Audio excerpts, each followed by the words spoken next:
मी आता आहे सदाशिव गडावरती आणि सदाशिव गडावरती आल्यानंतर हा अतिशय महत्त्वपूर्ण असा गड होता। छत्रपती शिवाजी महाराजांनी अफजल खानाच्या वधानंतर या गडाची संपूर्ण तटबंदी ही व्यवस्थित केली होती। आणि तटबंदी का व्यवस्थित केली होती कारण की आदिलशहावरती नजर ठेवण्यासाठी हा महत्त्वपूर्ण असा गड होता।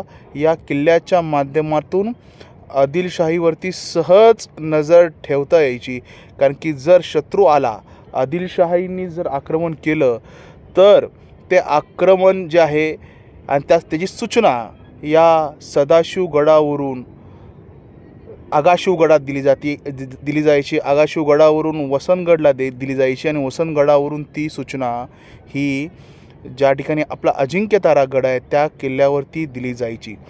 क्षणार्धात शत्रूच्या चाहूल जी आदिलशहाचं सैन्य आपल्यावरती आक्रमण करणार आहे याची प्रथमतः माहिती या किल्ल्यावरूनच संपूर्ण महाराजांच्या स्वराज्यात दिली जायची।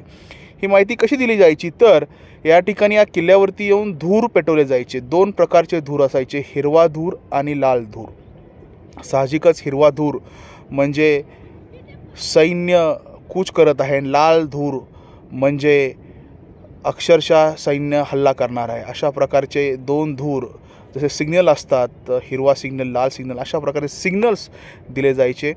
कराड स्टेशनपासून जवळ असलेला हा किल्ला, सुरली घाटाजवळ असलेला किल्ला, अतिशय बेचक्यात असलेला किल्ला, शत्रू सैन्यावरती लक्ष ठेवण्यासाठी याचा उपयोग होत असायचा। धन्यवाद।